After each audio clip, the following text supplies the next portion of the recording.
सच से सामना, the nation first पर मनोज मस्ताना के साथ। मैं मनोज मस्ताना, आप देख रहे हैं TNF न्यूज। आपका बहुत बहुत स्वागत। दोस्तों, की सबसे बड़ी खबर यह है कि कल कांग्रेस का प्रेस कॉन्फ्रेंस हुआ। उस प्रेस कॉन्फ्रेंस के जवाब में आज बीजेपी के तरफ से कॉन्फ्रेंस हुआ। कृषि मंत्री शिवराज सिंह चौहान ने प्रेस कॉन्फ्रेंस किया है और राहुल गांधी पर बहुत बड़ा हमला बोला है शिवराज सिंह चौहान, जैसा कि वीडियो में आप अभी देख रहे हैं। तो शिवराज सिंह चौहान राहुल गांधी पर हमला बोल रहे हैं इसलिए कि कहीं ना कहीं मोदी सरकार इस वक्त बड़ी ही क्राइसिस से गुजर रही है और मोदी सरकार की हालत जो है एकदम खराब है अभी, क्योंकि कोई भी मोर्चा हो, हर मोर्चा पर मोदी सरकार अभी घिरी हुई है। एक तरफ प्रधानमंत्री मोदी दिल्ली भारती मंडपम में AI समिट में भाग ले रहे थे। AI पर देश विदेश से आए लोगों का जो जमावड़ा AI पर हुआ है कि AI का युग कैसे आने वाला है, इस समिट में भाग लेकर के प्रधानमंत्री मोदी कार्यक्रम कर रहे थे। दूसरी तरफ जयपुर में किसानों के लिए एक किसान विस्तार ऐप का ये लॉन्चिंग में गए थे शिवराज सिंह चौहान, जहां पर उन्होंने बताया कि इसमें अभी 8 से 9 स्कीम इसमें लोडेड है, जिसमें से आप सारा जवाब आपको AI से मिल सकता है। कोई भी प्रॉब्लम आपको होती है, जैसे फसल आपको खराब होने लगी तो आप 155 261 पर आप कॉल करके आप जवाब पा सकते हैं अपने सवाल का। अभी फिलहाल ये हिंदी और अंग्रेजी में जारी होगा। ये सारी चीजें शुरुआत में शिवराज सिंह चौहान ने बताया है और उसके बाद शिवराज सिंह चौहान आते हैं राहुल गांधी पर। ट्रेड और ट्रेडिशन में अंतर राहुल गांधी को पता नहीं है, बहुत कुछ हमला बोलते हैं शिवराज सिंह चौहान। हम चाहते हैं कि बिना देर किए आप सबसे पहले चैनल को सब्सक्राइब कर लीजिए, बेल आइकन प्रेस कर लीजिए। वीडियो अगर अच्छी लगे तो लाइक शेयर कमेंट करिए और शिवराज सिंह चौहान को सुनिए। उनमें भी ये जानकारी मिलेगी, तो इससे जानकारी के कारण किसान उचित फैसला ले सकेगा। एक बड़ा और ऐतिहासिक फैसला है आज जब AI समिट दिल्ली में हो रही है और दुनिया आज दिल्ली में इकट्ठी है। वहीं प्रधानमंत्री जी के मार्गदर्शन में हमने इस भारत विस्तार का शुभारंभ किया है राजस्थान की राजधानी जयपुर से। आज सारे देश से किसान यहां जुड़े थे। मुझे प्रसन्नता है कि हम लोगों ने किसान को सभी जानकारियां एक जगह देने की इस योजना को आज प्रारंभ किया है।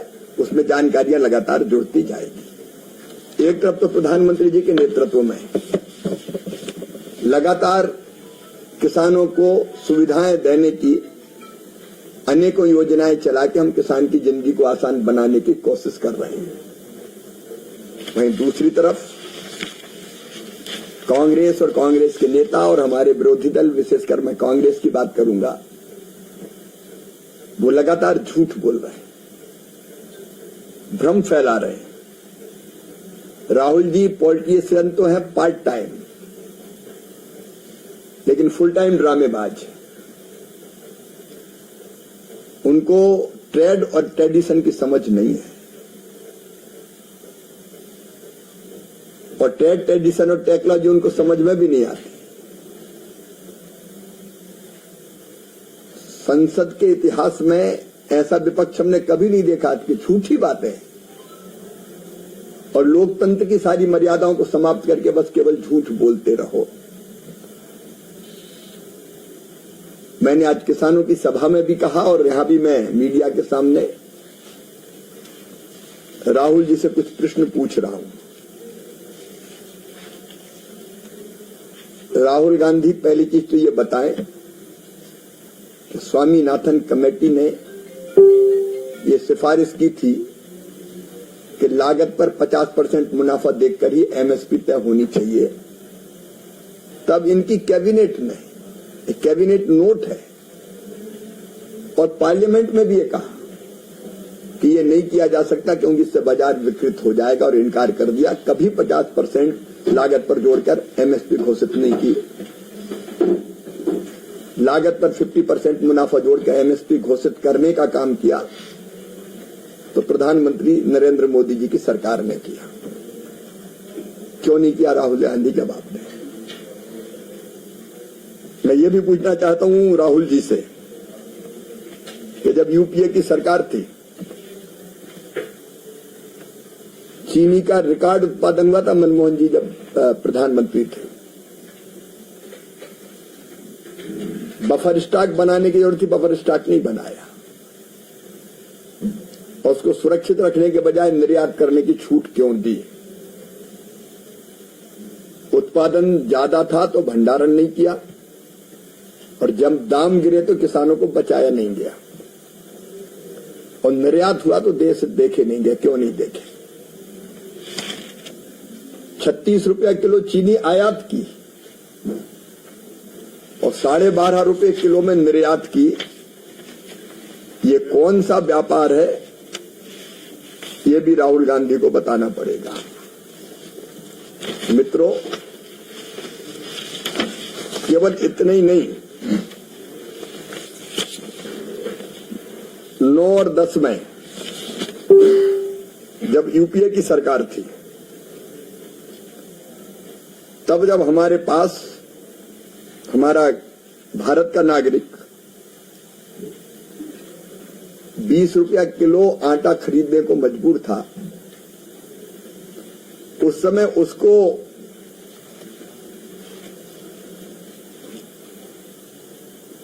आटा बेचने के बजाय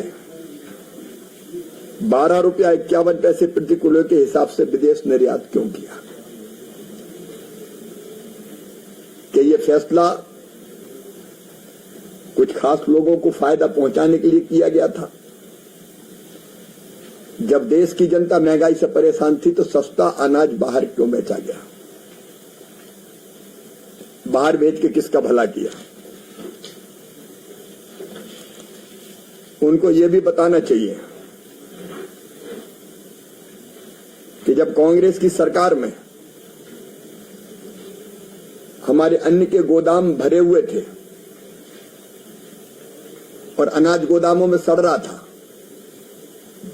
सुप्रीम कोर्ट ने भी तब कहा था कि सरकार को अनाज के दरवाजे गरीबों के लिए खोल देना चाहिए। लेकिन इसके बाद भी कांग्रेस की सरकार गरीबों को अनाज देने के लिए तैयार नहीं हुई। उल्टा ये कहा कि सुप्रीम कोर्ट इस मामले में दखल ना दे, अनाज सड़ता रहे, गरीब तक ना पहुंचे। ये तो प्रधानमंत्री नरेंद्र मोदी जी ने गरीब कल्याण अन्न योजना बनाई, बाद में सरकार आने के 80 करोड़ लोगों को भारत के निःशुल्क अन्न वितरित करने का काम किया। अभी लगातार वो एक के बाद एक झूठ बोले चले जा रहे हैं।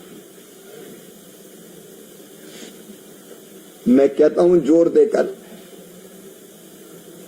अमेरिका सहित अन्य देशों से जो समझौते हुए हैं वो सब भारत के और भारत के किसानों के हित में हुए हैं। देश का और किसानों का हित सर्वोपरि रखते हुए इसलिए कोई भी ऐसा अनाज जो हमारे यहां भरपूर है उसको लाने की छूट नहीं दी गई। गेहूं, चावल, मक्का, हमारे सारे फल सुरक्षित हैं, सब्जियां सुरक्षित हैं। केवल वो चीजें जिसकी हमारे यहां कमी है और हम आयात करते ही हैं। अब राहुल गांधी आरोप लगा रहे हैं सेब के बारे में, तो सेब 5.5 लाख मीट्रिक टन भारत पहले से ही आयात करता रहा, तुर्की से, ईरान से। तो तुर्की के बजाय अगर कुछ अमेरिका से भी आ जाए तो हमें क्या दिक्कत है? और उसमें भी बाकायदा तय करके कि किस कीमत पे आएगा। न्यूनतम आयात मूल्य 80 रुपया, उस पर 25 रुपये शुल्क, मतलब 105 रुपया किलो तो वो समुद्र पे उतरेगा। और उसके बाद जब बाकी कहीं जाएगा तो उसकी कीमत कितनी होगी, ट्रांसपोर्टेशन का खर्चा जोड़ के हम समझ सकते हैं। लेकिन केवल आरोप लगाना है। उनके सारे आरोप झूठे हैं, पूर्वाग्रह से ग्रसित हैं। वो प्रधानमंत्री जी के लिए पूरा देश एक परिवार है और समझौता भी देश के और किसानों के हित में किया गया। अब हमारे सारे मसाले निर्यात होंगे, भारत के किसानों को फायदा होगा। टेक्सटाइल का निर्यात बढ़ेगा तो कपास भी किसान पैदा करता है, तो कपास हमारे यहां कम है जितनी इंडस्ट्री है, इसलिए बाहर से आयात होता है। तो जो आयात बढ़ेगा, हमारा एक्सपोर्ट अकेला बासमती चावल और बाकी चावल 63,000 करोड़ रुपए के पिछले साल निर्यात किए थे। ये निर्यात और बढ़ेगा तो इससे किसानों का हित होने वाला है, देश का हित होने वाला है। किसी भी दूसरे देश से समझौता करते हैं तो परस्पर हित देखे ही जाते हैं, लेकिन हमारे हित सुरक्षित है। धन्यवाद। चौहान साहब, एक बड़ी बात यह है कि राजस्थान में भी नकली खाद बीज और पेस्टिसाइड का मामला उठा और 12 से 15 राज्यों में यहाँ की खेत पहुंची, नेपाल से तार जुड़े हुए थे। जब आपने कहा कि नया कानून बनाएंगे और अमल जमा करेंगे, आपकी जानकारी है, कानून का प्रारूप प्रचालित कर दिया गया है जनता के सुझाव के लिए और ड्राफ्ट लगभग तैयार है। कई तरह के सुझाव आए हैं, 14,000 से ज्यादा सुझाव आए हैं और उसकी तैयारी चल रही है संसद में पेश करने की। चौहान साहब, आपने कहा राहुल गांधी जिन बातों को लेकर के सरकार पर आरोप लगा रहे हैं, हम अमेरिका से जिन चीजों का आयात कर रहे हैं उनकी परसेंटेज कितना रहेगा, उस बात को लेकर के आपने खुलासा नहीं किया कि कितने परसेंट था, अब कितना परसेंट भारत चुकाएगा? कोई परसेंट का सवाल ही नहीं है। जो आयात होता है उसमें अलग अलग चीजों के लिए अलग अलग व्यवस्था है। जैसे मैंने सेब का ही बताया कि सेब अगर आएगा तो हमने आयात शुल्क लगा के किया, फ्री में नहीं दे रहे हैं। ऐसा थोड़ी कि तुम लाओ और हमारे यहां भेज दो। और मैंने बताया कि 105 रुपया उसकी लैंडिंग कास्ट ही पड़ेगी। तो इसलिए कितनी हमको जरूरत है उतना ध्यान में रखा। अच्छा, वो भी कई देशों से अलग अलग समझौते हुए, उससे ज्यादा ना आ जाए उसके लिए कोटा निर्धारित किया और कोटे में भी कई तो शुल्क की व्यवस्था है, कितना शुल्क लगेगा। तो हमने भी अपने हितों को पूरी तरह से ध्यान में कोई जीएम क्रॉप को आयात का अनुमति नहीं दी।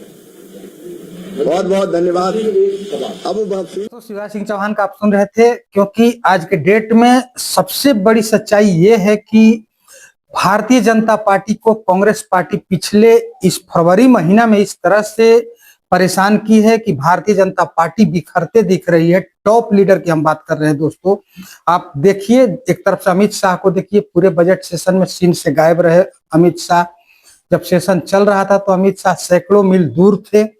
अमित शाह सेशन में भाग नहीं लिए, जो कि अमित शाह कभी कभी प्रधानमंत्री मोदी के नहीं रहने पर, कभी कभी क्या अधिकांशतः प्रधानमंत्री मोदी के नहीं रहने पर सारे फैसले अमित शाह लिया करते हैं। वो अमित शाह भी गायब दिखे पूरे बजट सेशन में। और इसका अगला जो पार्ट अभी 9 मार्च से शुरू होगा, उसमें तो कहा जा रहा है कि ज्ञानेश कुमार की छुट्टी होगी, ओम बिरला की छुट्टी होने वाली है। तो ऐसे में भारतीय जनता पार्टी बड़ी मुश्किल दौर से भी गुजर रही है। इसमें अभी भारतीय जनता पार्टी के किसी भी नेता को जगह मिलता है तो वो सीधा सीधा राहुल गांधी पर ही हमला करते हैं। उसी का एक हिस्सा ये शिवराज सिंह चौहान थे, जिनको अभी आप सुन रहे थे। शिवराज सिंह चौहान ने भी राहुल गांधी को नहीं छोड़ा। राहुल गांधी को ये बताने की कोशिश की कि राहुल गांधी फेलियर है, उनके पास कुछ नॉलेज नहीं है, उनको किसी चीज की समझ नहीं है, ये बताना चाह रहे थे शिवराज सिंह चौहान। लेकिन फिलहाल आप एक कॉन्फ्रेंस कांग्रेस का भी सुने, जो डील पर हो रही थी, किसानों की हित की बात हो रही थी, और ये भी एक तरफ से किसान के हित की बात किए और उसके बाद से कांग्रेस पर हमला किए, राहुल गांधी पर हमला किए। तो आपको कैसा लगा ये वीडियो, आप अपनी राय कमेंट में जरूर दीजिए। साथ ही साथ शिवराज सिंह चौहान ने जो आरोप राहुल गांधी पर लगाए हैं, इस पर आप क्या सोचते हैं, आप अपनी राय कमेंट में जरूर दीजिए दोस्तों। चैनल पर नए हैं तो चैनल को सब्सक्राइब करिए, बेल आइकन प्रेस करिए। वीडियो अगर अच्छी लगे तो लाइक शेयर और कमेंट जरूर करिए। बहुत बहुत धन्यवाद। नमस्कार।